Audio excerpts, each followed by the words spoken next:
घरातल्या पायऱ्यांवरचा कपडा खराब झाला होता. मग म्हटलं चला आता गुढीपाडवा येतच आहे तर छान नवीन कपडा शिवून घेऊ.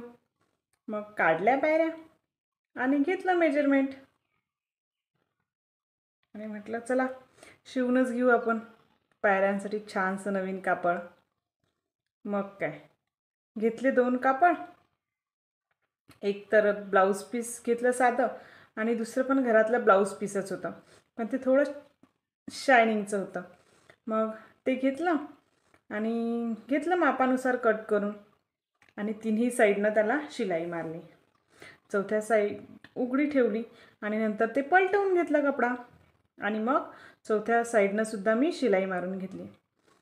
नंतर त्याच्यावर पूर्ण परत चारी बाजूनी वरून शिलाई मारली आणि छानपैकी त्याला लेस लावली मी. आणि मग काय झालं तयार. बघा बरं कसं दिसते. गुढीपाडव्यानिमित्त म्हटलं देवघरात पण नवीनच शिवू आणि मग शिवून घेतलं. कसं thank you for subscribe, like, share and comment.